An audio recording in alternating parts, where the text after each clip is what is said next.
Hello everyone, welcome to my channel Sonali and October girl. ভিডিওটা শেষ অবধি দেখার অনুরোধ নিয়ে আজকের ব্লগ এখান থেকে শুরু করছি। চলে এসেছি আজকে একটা রেসিপি ব্লগ নিয়ে। ঢ্যাঁড়স কাটা নিয়ে। তোমরা বুঝতেই পেরেছো যে ঢ্যাঁড়সেরই আজকে কিছু একটা আইটেম করব। যারা ঢ্যাঁড়স ভালোবাসে না তারা এরকমভাবে করে খেতে পারো, খুবই ভালো লাগবে খেতে। এবং আইটেমটা একটু নতুনত্ব, একঘেয়ে ঢ্যাঁড়সের তরকারি বা ঢ্যাঁড়স ভাজার থেকে একটু অন্যরকম। তো প্রথমেই আমি করছি, ঢ্যাঁড়সগুলোকে আগে ভালো করে ধুয়ে নিয়েছি, কারণ ঢ্যাঁড়স কাটার পর ধুলে কিন্তু এই কষগুলো বারবার করে মানে হাতের মধ্যে জড়িয়ে যায়। তো সব থেকে ভালো হচ্ছে ঢ্যাঁড়সটাকে ভালো মতো ধুয়ে তারপর কাটা। তো আমি বড় বড় ঢ্যাঁড়সগুলোকে এরকম চারফালা করে এরকম মধ্যিখান। এরপর আমি রসুনগুলোকে এইভাবে খোসা ছাড়িয়ে নিচ্ছি একটা ছুরির সাহায্যে। এরকম হাতে চাপ দিয়ে রসুনগুলোকে একটু ফাটিয়ে নিলেই ইজিভাবে ওই খোসাগুলো ছাড়ানো যাবে। তো আমি এরকমভাবে করি। অনেক সময় হয় যে ভীষণ মানে ল্যাদ লাগে, যে আবার পেস্ট করব, আবার মিক্সারের এটাকে তো ধুতে হবে জারটাকে। তো যাই হোক, এটা একটা শর্টকাট ওয়েতে এরকমভাবে আমি রসুন ছাড়িয়ে নিই। আর তাছাড়া এই রান্নাটায় রসুনের পেস্টটা এমনিতেও লাগবে না, রসুন কুচিটাই লাগবে। তো তার জন্য এইভাবে রসুনটাকে ফাটিয়ে আমি এইভাবে খোসাগুলো ছাড়িয়ে নিই। এবার আমি সব রসুনগুলোকে মানে যেহেতু রসুনের সাইজগুলো খুবই বড় বড়, তো ছোট রসুন হলে আমি একসাথেই সব কুচি কুচি করে নিতাম। বাট এই রসুনের সাইজগুলো যেহেতু বেশ বড় বড় কোয়া, তো আমি ওই জন্য একটা একটা করে এরকম রসুনগুলোকে এভাবে কুচি কুচি করে নিচ্ছি।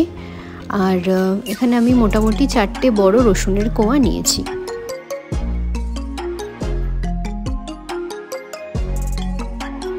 এবার দেখো, কড়াইতে তেলটা বেশ গরম হয়ে গেছে, সর্ষের তেল নিয়েছি। তার মধ্যে আমি কালো সর্ষে ফোড়ন দিয়েছিলাম, তারপর রসুন কুচিগুলো আমি দিয়ে দিয়েছি।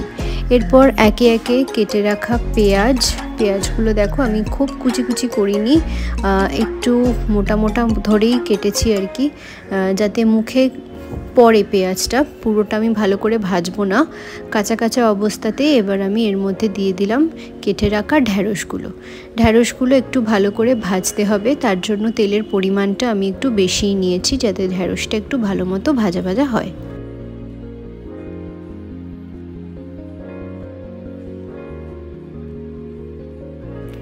এরপর আমি একটা বাটিতে টক দই নিয়ে নেব। টক দইটা একটু বেশি পরিমাণেই নিতে হবে, কারণ এই খাবারের মেন যে বেসটা, গ্রেভিটা যেটা হবে, সেটা এই টক দই দিয়েই হবে। এরপর আমি নিয়ে নিয়েছি বেসন। তোমরা চাইলে যে কোনো বেসন ইউজ করতে পারো, মানে যে কোনো কোম্পানির। আর তার মধ্যে আমি দিয়ে দিলাম হলুদ, লঙ্কার গুঁড়ো, এটা কিন্তু একটু ঝাল লঙ্কার গুঁড়ো, তোমরা চাইলে কাশ্মীরিও দিতে পারো যদি ঝাল স্কিপ করতে চাও। আর দিয়েছি জিরে আর ধনে গুঁড়ো। আর এইটা আমার সেই হোমমেড গরম মশলা। তো এটার মধ্যে অনেক কিছু আছে, শুধু গোটা গরম মশলা ছাড়াও স্টার অ্যানিস, তারপর আরও অনেক কিছু আছে। যাই হোক, এরা আগে একটা ভিডিওতে আমি দেখিয়েছিলাম। তো এইবার আমি এই সমস্ত মানে মশলাগুলোকে দইয়ের সাথে অল্প একটু জল মিশিয়ে ভালো করে গুলে নেব, যাতে কোনো রকম লাম্পস না থাকে, যাতে পুরোটাই দই আর জলের সাথে সব মশলাগুলো ভালো মতো মিশে যায়।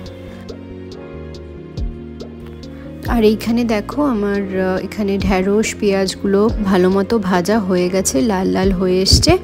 এইবার আমি তার মধ্যে ওই যে ব্যাটারটা করেছিলাম দই আর মশলার আর ছাতুর, তো এবার আমি ব্যাটারটা এর মধ্যে দিয়ে দিলাম। দিয়ে একটু ভালো করে নাড়াচাড়া করতে হবে।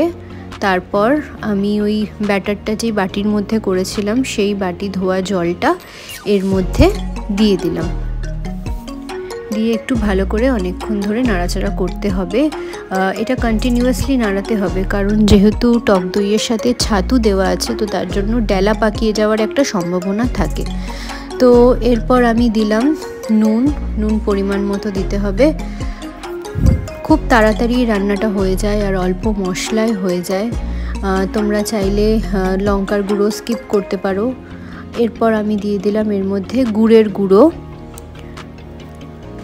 দিয়ে সমস্ত কিছু মশলাকে ভালো করে একটু কষিয়ে নিতে হবে। আর এই সম্পূর্ণ রান্নাটাই হবে অল্প আছে।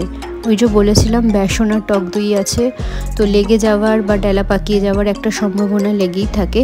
তো তার জন্য মাঝে মাঝেই খুন্তি চালাতে হবে, আর এটা ফুটতে দিতে একটু টাইম লাগবে। ব্যাস এবার আমি গ্যাস অফ করে দিলাম। আমার একদম রেডি হয়ে গেছে ঢ্যাঁড়সের এই আইটেমটা।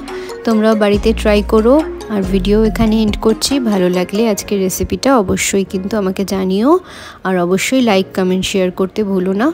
চলো দেখা হচ্ছে পরের আরেকটা ব্লগে। আর আমার চ্যানেলটাকে অবশ্যই সাবস্ক্রাইব করে আমার পাশে থেকো। চলো টাটা।